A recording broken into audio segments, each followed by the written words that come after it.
The morning started like any other on Xerion Prime. The massive capital world of the Galactic Empire buzzed with its usual activities.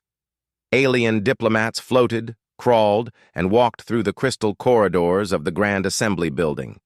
The air hummed with translation devices working overtime to convert thousands of different languages into something everyone could understand. Chancellor Vextar stretched his long reptilian neck and yawned, showing rows of sharp teeth that had intimidated lesser species for decades. He was bored. Running an empire that controlled 847 different worlds across 12 galactic sectors had become routine. The various species under Imperial rule knew their place. They paid their taxes, followed Imperial law, and caused no trouble. Today's agenda looked particularly dull.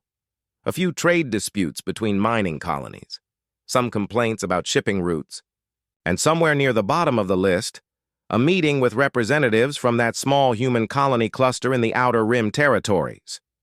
Vextar barely remembered adding humans to the Empire's list of controlled species. They were mammals, from a small blue world called Earth, recently discovered and quickly absorbed into the Imperial system like hundreds of others before them.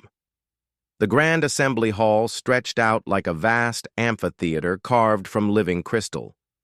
Representatives from across the galaxy sat in floating pods arranged in concentric circles around the central speaking platform.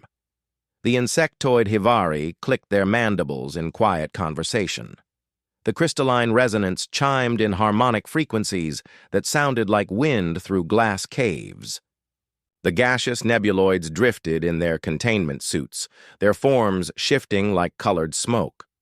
Vextar's aide, a nervous, six-legged creature called Scrix, scuttled up to his elevated throne. "Chancellor, the human delegation has arrived for their scheduled appointment." "Humans?" Vextar's yellow eyes blinked slowly. "Remind me what they want again." "Their request was rather vague, Chancellor. Something about discussing their status within the Empire." Vextar waved a clawed hand dismissively. "Probably want to negotiate lower tribute payments. They always do. Send them up." The hall's conversations died down as a single figure walked toward the central platform. Ambassador Dae-Ho Kim moved with quiet confidence, his black hair streaked with gray and his dark eyes taking in everything around him. He wore a simple blue uniform with no decorations or medals, which struck many observers as odd. Most species tried to impress the imperial court with elaborate costumes and ceremonial weapons. Dae-Ho stepped onto the speaking platform and looked up at Chancellor Vextar. The reptilian ruler was easily 3 times his height, with scales that shifted color from green to purple depending on his mood. Right now, they showed a bored yellow-brown. "State your business, mammal," Vextar said, not bothering to hide his disinterest. Dae-Ho activated the platform's amplification system. His voice carried clearly throughout the vast chamber, translated instantly into hundreds of languages for the assembled representatives. "Honorable Chancellor and distinguished representatives of the Galactic Empire," he began, his tone formal, but calm. "I come before you today as an official representative of the Terran Federation and all human colonies within what you consider Imperial space." A few representatives stirred with mild interest. The humans rarely spoke at these gatherings, usually sending written reports and tribute payments through intermediaries. "We have served under Imperial rule for 15 standard years," Dae-Ho continued. "We have followed Imperial law, paid Imperial taxes, and submitted to Imperial authority in all matters. We have been, by all measures, model citizens of your empire." Vextar's scales shifted to a slightly more interested green. This sounded like the beginning of a complaint, possibly a request for reduced tribute or special trading rights. He had heard it all before. "However," Dae-Ho said, and something in his tone made the entire assembly grow quieter. "After careful consideration and extensive deliberation among all human worlds, we have reached a unanimous decision." He paused, looking directly at Chancellor Vextar. The reptilian ruler's scales began to shift toward orange, a sign of growing attention. The Terran Federation hereby formally declares war on the Galactic Empire. The words hung in the air for exactly 4.7 seconds. Every translation device in the chamber worked frantically to make sure the meaning was correct. Surely there had been some mistake, some error in the linguistic processing. Then chaos erupted. Representatives began shouting in dozens of languages. The Hivari's clicking became a furious storm of sound. The resonance chimes turned discordant and harsh. Several of the smaller species delegates actually fell out of their floating pods in shock. Chancellor Vextar's scales flashed through every color in rapid succession before settling on a deep, angry red. His mouth opened and closed several times before any sound came out. "War?" he finally managed to say. "Did you just say war?" Deho stood perfectly still on the platform, seemingly unbothered by the chaos around him. "Yes, Chancellor, as of this moment, a state of war exists between the Terran Federation and the Galactic Empire." The reptilian ruler's laughter started as a low rumble and built to a roar that echoed throughout the chamber. Other representatives joined in, though. Their laughter sounded more nervous than amused. "You?" Vextar gasped between laughs. "Your tiny collection of primitive worlds declares war on an empire that spans 12 galactic quadrants? You mammals have 37 colonies. We control 847 worlds and 17 different galactic species. Our fleets number in the thousands.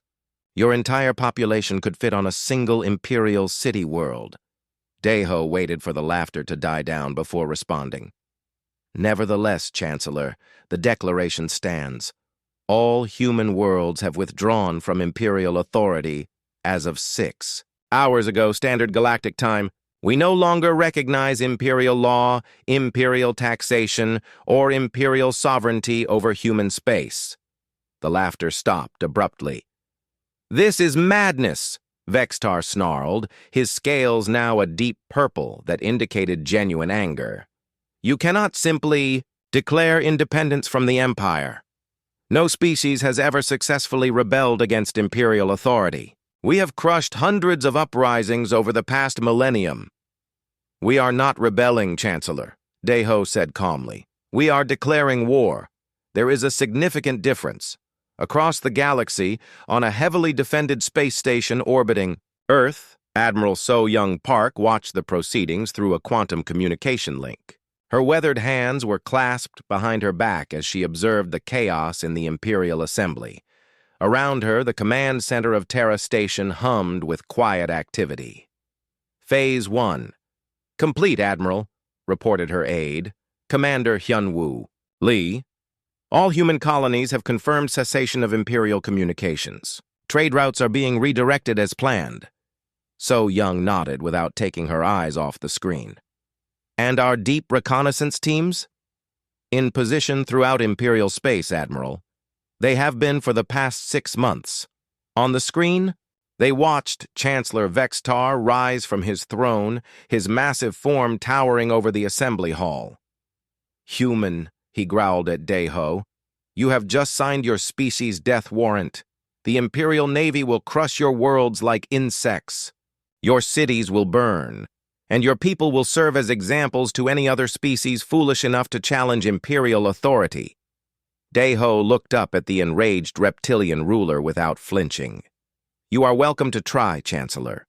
But I should warn you that humans have a saying, never start a fight you are not prepared to finish. We would not have made this declaration if we were not fully prepared for the consequences." He turned and began walking toward the exit, his footsteps echoing in the suddenly silent chamber. "Where do you think you are going?"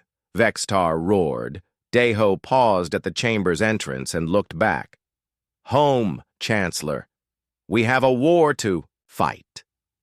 As the human ambassador disappeared through the crystal archway, Chancellor Vexitar's scales shifted to black, a color that had not been seen in the imperial court for over 300 years. It was the color of genuine fear.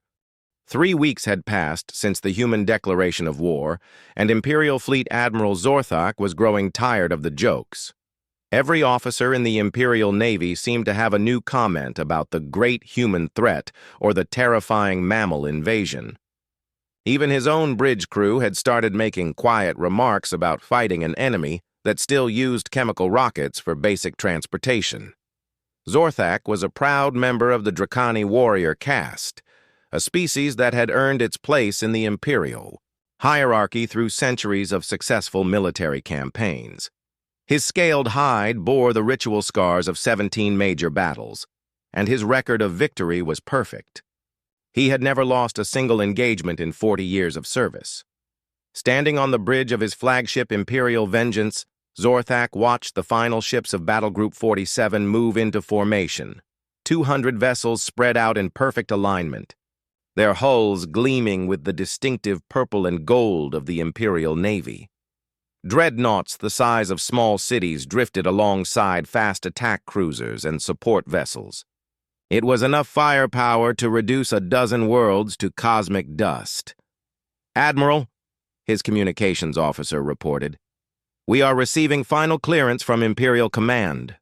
Orders are to proceed to human space and demonstrate the consequences of rebellion against the Empire." Zorthak's mandibles clicked in satisfaction. This would be the shortest military campaign in Imperial history. The humans had exactly 37 small colonies scattered across the Outer Rim territories. Most of their settlements were barely more than mining outposts and agricultural centers. Their largest military installation was something called Proxima Station, which Imperial intelligence described as a modest orbital platform with basic defensive capabilities. "Set course for the Proxima Centauri system," Zorthak commanded. "Standard approach pattern. We will make an example of their primary military base first, then proceed to their other colonies." Far away in the dark space between star systems, Captain Hyun-Woo Lee watched the Imperial fleet begin its journey. His ship, the destroyer Incheon's Fury, was completely invisible to Imperial sensors thanks to experimental stealth technology that human engineers had been developing for years. Around him, 5 other human vessels maintained perfect silence as they observed the enemy formation. "They are using standard Imperial formation Delta 7, reported Lieutenant Yoo-Jin Choi from her position at the sensor station. "Exactly as predicted." Hyun-Woo nodded. Human intelligence had been studying Imperial military doctrine for months, learning their patterns and preferences. The Empire had not fought a real war in over 200 years. Their tactics had become predictable, focused more on intimidating weaker species than actual combat. "Send the report to Terra Command," Hyun-Woo ordered. "Let Admiral Park know that our guests are on their way." The journey to Proxima Centauri took the Imperial fleet 6 days. Admiral Zorthak spent most of that time reviewing intelligence reports about human military capabilities. The information was not impressive. The humans had no dreadnoughts, no battle cruisers, and no apparent experience with large-scale space warfare. Their weapons technology seemed to be based on simple kinetic projectiles and basic energy weapons that were at least 50 years behind Imperial standards. When the fleet finally arrived at Proxima Station, Zorthak was almost disappointed. The human military base was exactly as described, a simple orbital platform with basic defensive turrets and what appeared to be minimal shielding. No massive fleet rose to meet them. No desperate defensive formations deployed to protect the station. The platform appeared to be completely abandoned. "Scanning the station now, Admiral," his tactical officer reported. "I am detecting no life signs. The entire structure appears to have been evacuated." Zorthak's mandibles clicked in annoyance. He had hoped for at least some resistance, something to make this campaign worthy of his reputation. "Any sign of their fleet?" "Negative, Admiral. Long-range sensors show no large concentrations of human vessels anywhere in the system." "Cowards!" Zorthak muttered.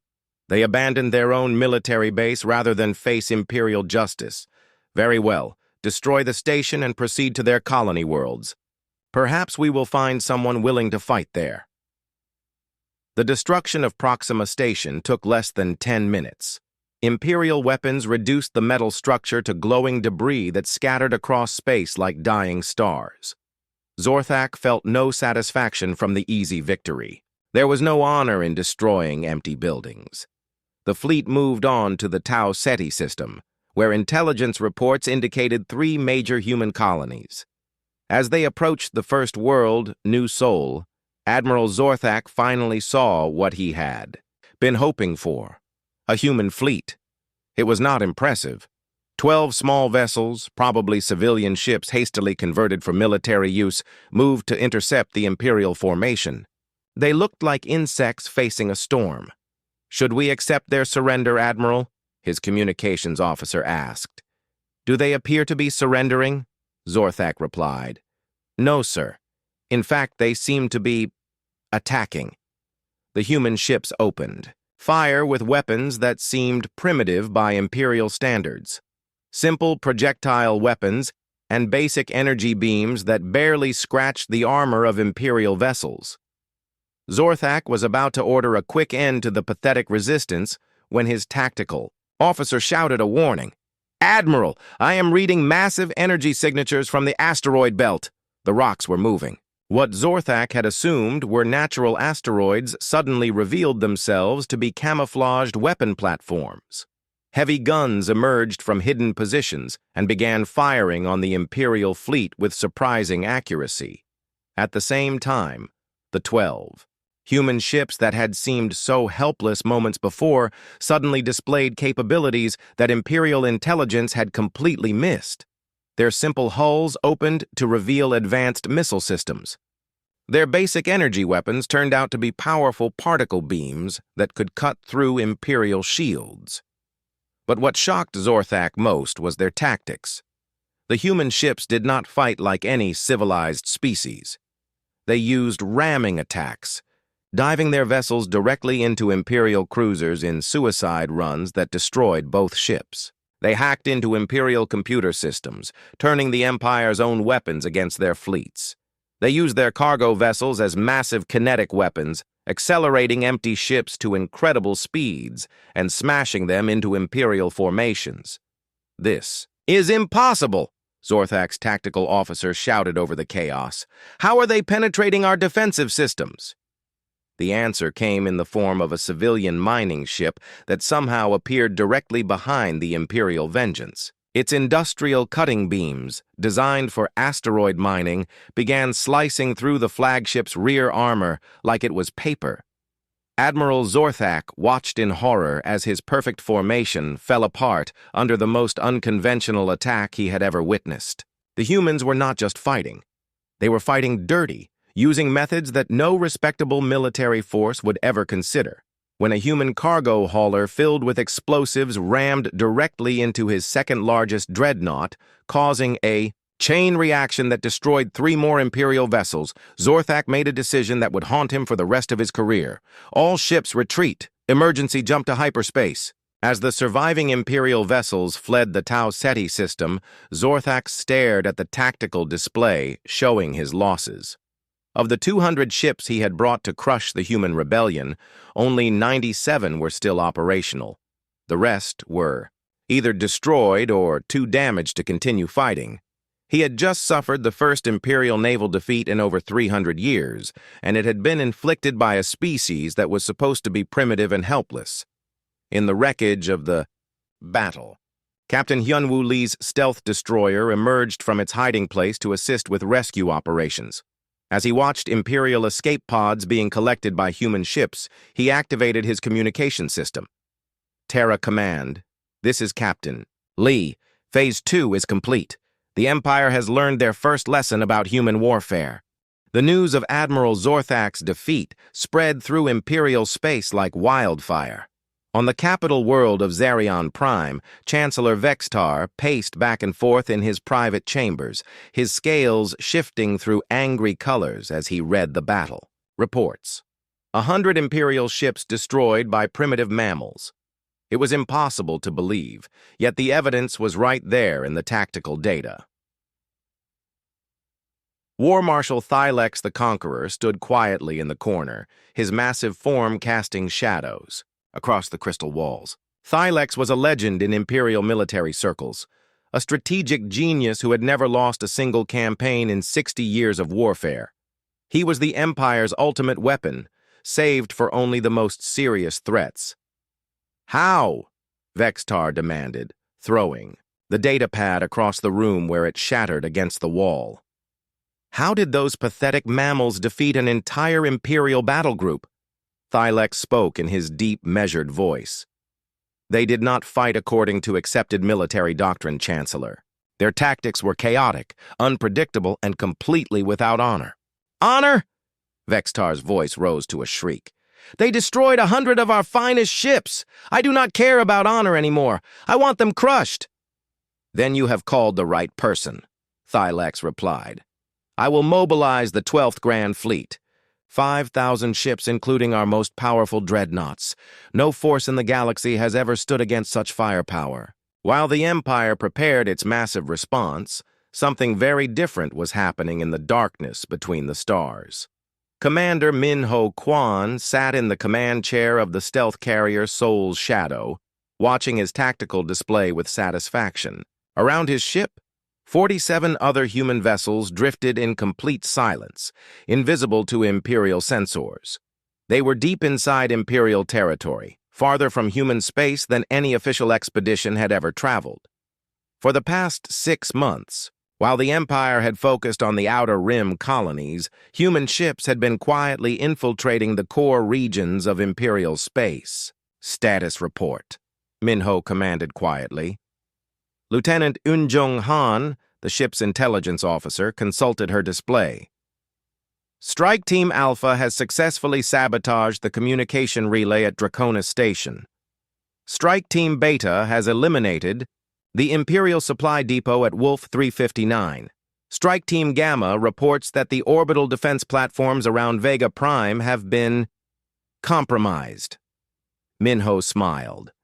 The humans were not trying to hold territory or win glorious battles. They were systematically destroying the Empire's ability to function. Communication networks, supply lines, manufacturing centers, fuel depots, all the boring but essential infrastructure that kept a galactic empire running. "What about the convoy schedules?" he asked. 17 supply convoys have failed to reach their destinations this week, Eunjung reported. "Imperial Command is beginning to suspect that something is wrong, but they assume it is ordinary piracy or equipment failure." Good. The Empire has grown fat and lazy over the centuries. They have forgotten that war is not just about big fleets shooting at each other. On the Imperial world of Rigel 7, Governor Malthrax was having the worst week of his long career. The reptilian administrator had ruled this mining world for 30 years, without any serious problems. His citizens paid their taxes, the miners extracted valuable metals for the Imperial war machine, and life proceeded in orderly fashion. Then the problem started. First, the orbital communication array went silent. The technicians found nothing wrong with the equipment, but somehow it refused to connect to the Imperial network. Then the automated defense satellites around the planet simply stopped working. Again, there was no obvious damage, but they no longer responded to commands.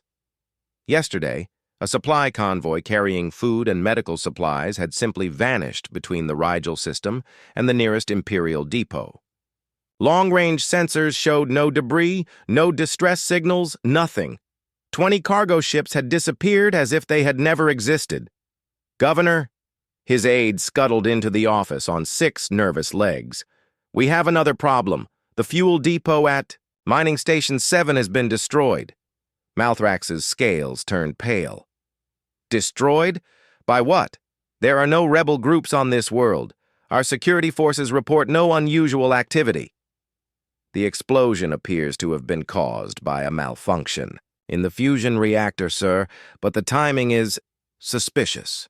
Across the Empire, similar reports were flooding into Imperial Command. Supply convoys vanishing without a trace, communication networks failing for no apparent reason. Manufacturing facilities suffering mysterious accidents, fuel depots exploding, orbital platforms going offline. At first, Imperial analysts assumed they were dealing with random technical failures or perhaps small-scale piracy. But as the incidents continued to multiply, a disturbing pattern emerged. The failures were not random. They were systematic, targeting the most critical infrastructure in the Empire. Dr. Yoon Jung-han had spent years studying Imperial psychology and culture from her hidden research station in the asteroid belt. As humanity's leading expert on alien civilizations, she understood something that the Empire's leadership could not grasp. They had built their entire military doctrine around the assumption that all intelligent species thought like them. The Empire believed in overwhelming force, territorial control, and psychological dominance. They won wars by assembling massive fleets and crushing their enemies in spectacular battles. They expected their opponents to either surrender immediately or gather their own fleets for decisive confrontations. Humans did not think that way. They understood that modern warfare was not about controlling territory or winning glorious victories. It was about destroying the enemy's ability to continue fighting, cut their supply lines, disrupt their communications, eliminate their manufacturing capacity, and even the most powerful fleet became useless. War Marshal Thylex's grand strategy was brilliant by Imperial standards. He would divide his 5,000 ships into multiple attack groups and systematically destroy every human colony. With such overwhelming firepower spread across multiple targets, the humans would be unable to concentrate their forces for effective resistance. What Thylex did not understand was that the humans were not defending their colonies. While he moved his massive fleets through space like giant hammers looking for nails to crush, human strike teams continued their invisible work throughout Imperial territory. Commander Min-ho Kwon watched the tactical display as his teams reported their latest successes. The Imperial fuel depot at Procyon had suffered a terrible accident. The communication hub at Altair was experiencing technical difficulties. The manufacturing center at Tau Ceti had been forced to shut down due to critical system failures. "Sir," Lieutenant Eun Jung-han reported, "Imperial Command is beginning to redeploy security forces to protect their infrastructure facilities." "How many ships?" Min-ho asked. "Approximately 800 vessels have been diverted from offensive operations to guard duty." Min-ho nodded with satisfaction. Every Imperial ship assigned to protect a fuel depot or communication relay was one less ship available to attack human colonies. The Empire was being forced to spread its forces thinner and thinner as more and more facilities came under attack. Phase 3 is proceeding ahead of schedule, he said into his communication system. "Admiral Park, we are ready to begin the next phase of operations." Back on Terra Station, Admiral So Young Park received the report with grim satisfaction. The Empire still did not understand what kind of war they were fighting. They were treating this like a traditional rebellion that could be crushed with superior firepower. They had no idea that they were fighting an enemy that had studied them for years, learned their weaknesses, and developed tactics specifically designed to exploit the Empire's greatest vulnerability, their complete dependence on centralized infrastructure. War Marshal Thylex's grand fleet was impressive, but fleets needed fuel, ammunition, and supplies. Communication networks were required to coordinate operations across multiple star systems. Manufacturing centers produced the weapons and equipment that kept the Imperial war machine running. The humans were systematically destroying all of it, and the Empire was too proud to admit that a species they considered primitive was outfighting them at every turn. The real war was just beginning. 6 months had passed since the humans declared war, and Chancellor Vextar no longer slept well. Every morning brought new reports of disasters across Imperial space. Entire sectors had gone silent. Supply lines that had functioned perfectly for centuries now collapsed without warning. Worlds that had been loyal Imperial citizens for generations were beginning to ask dangerous questions. The Chancellor stood in his war room, staring at a massive holographic display that showed the current state of the Empire. Red markers indicated systems with communication failures. Yellow markers showed worlds experiencing supply problems. Orange markers represented facilities that had suffered mysterious accidents or attacks. There was far too much red, yellow, and orange on the map. "How many ships has War Marshal Thylex lost this week?" Vextar asked his military aide. 47 vessels, Chancellor, but none of them were destroyed in battle." Vextar's scales shifted to a confused purple. "What do you mean, not destroyed?" "In battle. They have simply vanished, sir. Ships on patrol duty, cargo escorts, even some of our larger cruisers. They fail to report in at scheduled times, and when search teams investigate, they find nothing. No wreckage, no distress signals, no trace of what happened to them." The Chancellor's claws scraped against the metal table. The humans were like ghosts, striking everywhere and nowhere at once. Traditional military thinking had no answer for an enemy that refused to engage in proper warfare. Meanwhile, in a hidden base carved out of an asteroid in the Kuiper Belt, General Tai-Min's Song was preparing for the largest military operation in human history. Unlike the small strike teams that had been conducting sabotage operations, this was a massive fleet designed for open warfare, but it was not the kind of fleet the Empire expected. "Status report," Tai-Min commanded from the bridge of his flagship. "Liberation. All ships report ready, General," his aide replied. 300 combat vessels, plus 400 support ships carrying humanitarian supplies." Tai-Min nodded. The Terran Liberation Fleet was not designed to conquer Imperial worlds. It was designed to free them.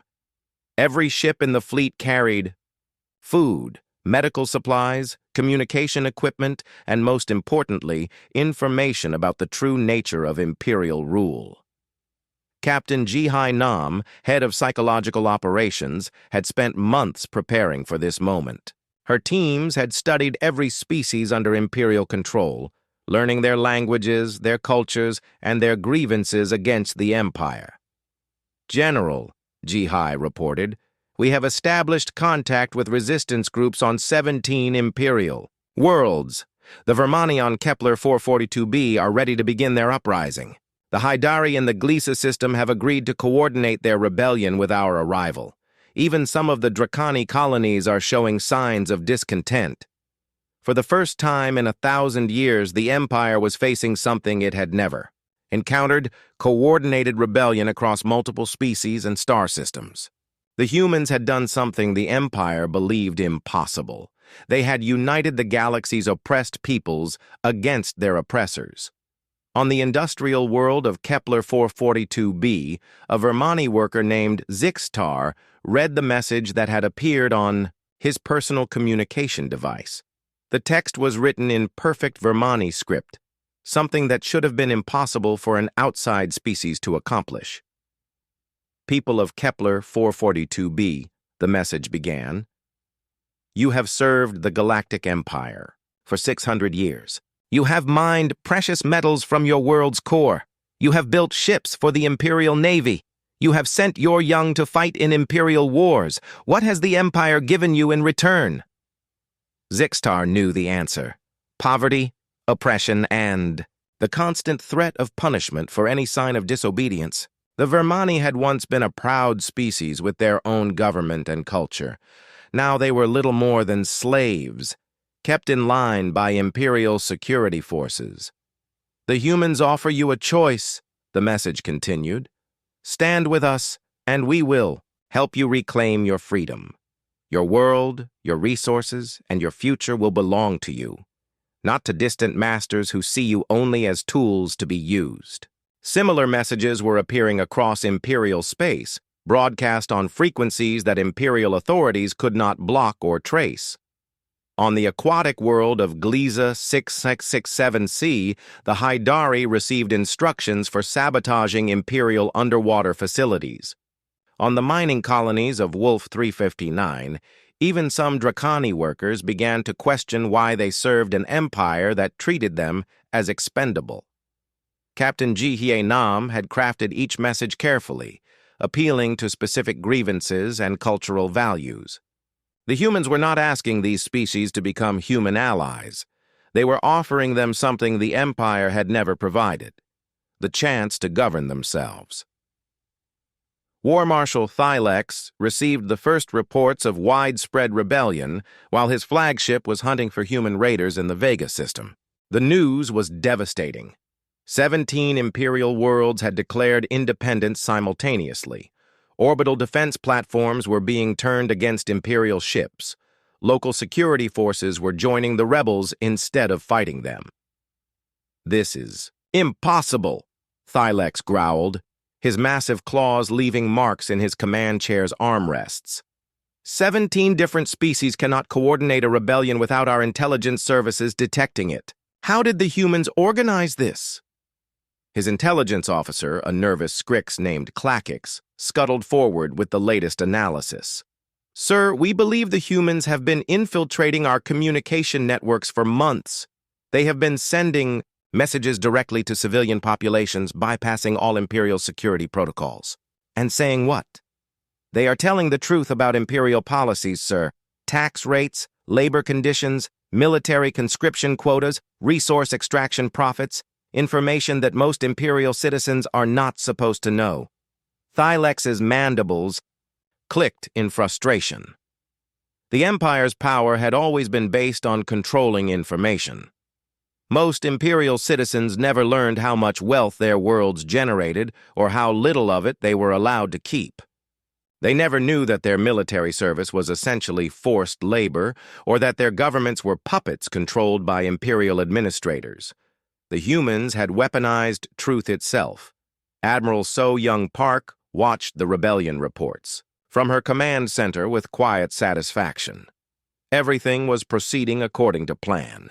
The Empire's military forces were scattered across the galaxy, trying to fight an enemy that seemed to be everywhere at once. Their supply lines were in chaos. Their communication networks were compromised. And now their own subjects were rising against them. "Admiral," her aide reported, "General Song's Liberation Fleet is in position. All rebel worlds report ready for coordinated action." So Young nodded. "Signal all units. Begin Operation Freedom." Across Imperial space, the carefully planned rebellion erupted into open warfare. But this was not the chaotic violence the Empire expected. The humans had provided organizational structure, communication networks, and tactical support.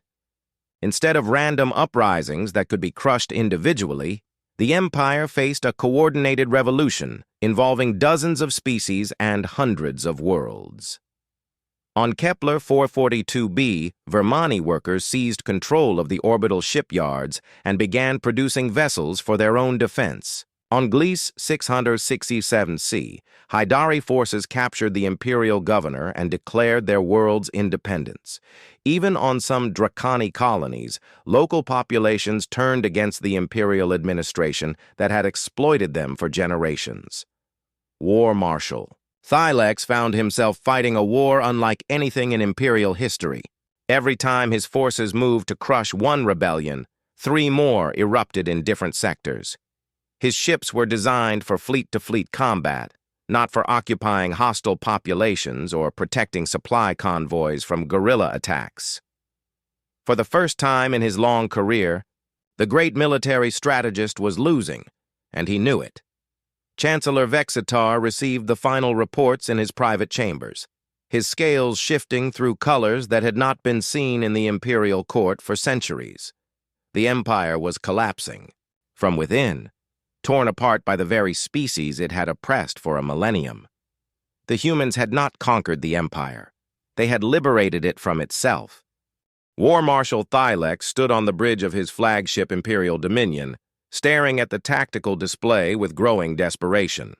Half the Empire was in open rebellion. His supply lines had collapsed completely. Communication with Imperial command was sporadic at best. He had started this campaign with 5,000 ships, the largest fleet in Imperial history. Now he had barely 800 vessels still operational. His pride demanded one final gambit. If he could not save the Empire by crushing rebellions across 1,000 worlds, perhaps he could end the war by striking at its source. The humans had started this conflict. He would finish it by destroying their homeworld. Set course for the Sol system, he commanded. Maximum speed. His tactical officer, a scarred Dracani veteran, looked up from his console with concern. Sir, we have no intelligence about Earth's defenses. Our reconnaissance teams have not reported back from human space in months. It does not matter, Thylex replied, his voice hollow with exhaustion. We will either win a glorious victory or die with honor. Both outcomes are preferable to watching the Empire crumble piece by piece. The journey to Earth took 2 weeks. As the Imperial fleet traveled through space, they received increasingly desperate messages from Imperial worlds under attack. The rebellion was spreading faster than ever. Entire sectors were declaring independence daily. Some Imperial governors were even surrendering voluntarily, rather than face the combined fury of their own populations and human liberation forces. When the Imperial fleet finally arrived at the edge of the Sol system, Thylex was shocked by what he found. The space around Earth was filled with ships, but not just human vessels. He recognized the distinctive designs of dozens of different species, sleek Vermani cruisers, organic Hydari bioships, even modified Dracani warships that had apparently joined the human cause. Admiral Donghyun Yu watched the Imperial fleet's approach from the bridge of his flagship Terra's Shield. Around him, the most diverse fleet in galactic history waited in perfect formation. Humans, Vermani, Hydari, Dracani, and dozens of other species that had thrown off Imperial rule now stood together as equals. Sir, his communications officer reported, we are receiving surrender requests from 17 Imperial vessels. They are asking for permission to join our fleet. Donghyun was not surprised. Many Imperial ships were crewed by species that had been forced into military service.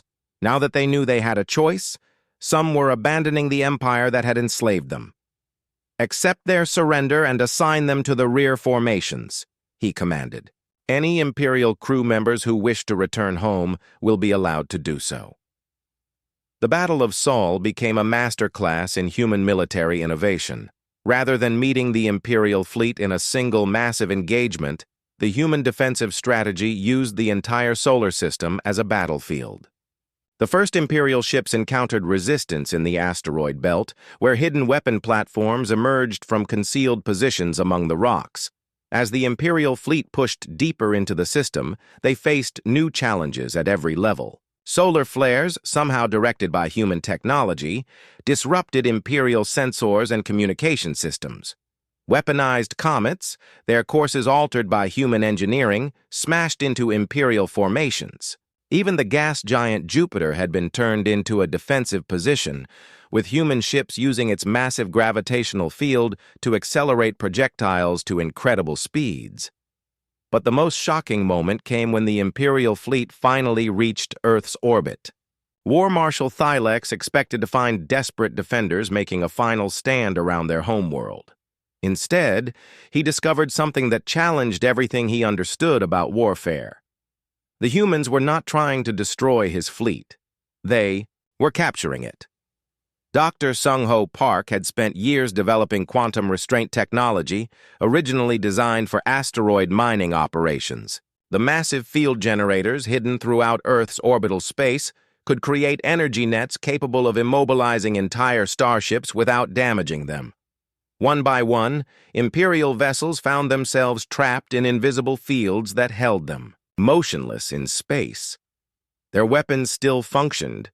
Their life support systems remained operational, but they could not move or escape. It was the most humane military technology ever developed, and it turned the Empire's final assault into a carefully orchestrated capture operation. Thylex watched in horror as his flagship became surrounded by human vessels. He expected boarding, parties, demands for surrender, perhaps even summary execution for his war crimes. Instead, a single human shuttle approached the Imperial Dominion, requesting permission to dock. Ambassador Daeho Kim walked onto the bridge of the Imperial flagship wearing the same simple blue uniform he had worn to the Imperial Assembly months earlier. He looked older, more tired, but his eyes still held the same calm determination that had shocked the galaxy when he first declared war. "War Marshal Thylex," Daeho said with a respectful nod. "I believe we need to talk." Thylex's mandibles clicked in confusion. "You have won, human. Why do you wish to speak with the defeated?" "Because we are not here to defeat you," Daeho replied. "We are here to free you." Over the next hour, the human ambassador explained something that Thylex had never considered. The Empire had not just oppressed the species it conquered, it had trapped its own founding species in a system that demanded constant expansion, constant warfare, and constant oppression to maintain itself. "Your people were warriors once," Daeho said. "Proud, honorable, with a rich culture and strong traditions. But the Empire turned you into occupiers and slavers. You have spent so many centuries controlling others that you have forgotten how to live free yourselves." Thylex was silent for a long time, processing words that no one had ever dared speak in Imperial space.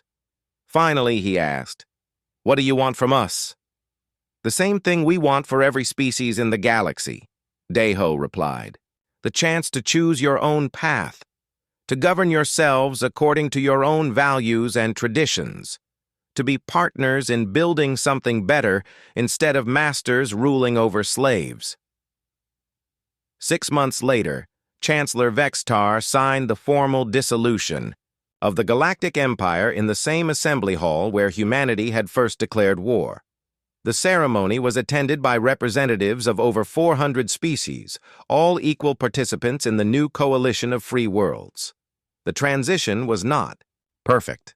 Some Imperial loyalists refused to accept the new order and retreated to distant colonies where they continued to practice the old ways. Some newly liberated worlds struggled with the responsibility of self-governance after centuries of Imperial control. There were border disputes, trade disagreements, and cultural conflicts that required careful negotiation. But for the first time in 1,000 years, the galaxy was free. Admiral So-Young Park, now retired from military service, taught strategic studies at the Seoul Military Institute on Earth. Her students came from dozens of different worlds and species, all learning the principles that had toppled a galactic empire. That true strength came from cooperation, not domination. That diversity was an advantage, not a weakness, and that freedom was worth any sacrifice to achieve and defend. In her final lecture of each term, she always told her students the same thing. "We did not win this war because we were stronger than the Empire. We won because we fought for something better than conquest. We fought for the right of every intelligent being to choose their own destiny." War Marshal Thylex, pardoned for his war crimes in exchange for his assistance in the transition, wrote a memoir that became required reading throughout Coalition space. In it, he described his gradual realization that the Empire had been built on a lie, the idea that some species were naturally superior to others and therefore had the right to rule them. "The humans taught us that real strength does not come from forcing others to obey," he wrote. "It comes from inspiring them to follow willingly toward a better future. The galaxy was free, and humanity stood ready to defend that freedom against anyone who would threaten it. But they would do so, not as conquerors, but as protectors of a new age, where every world could choose its own path among the stars."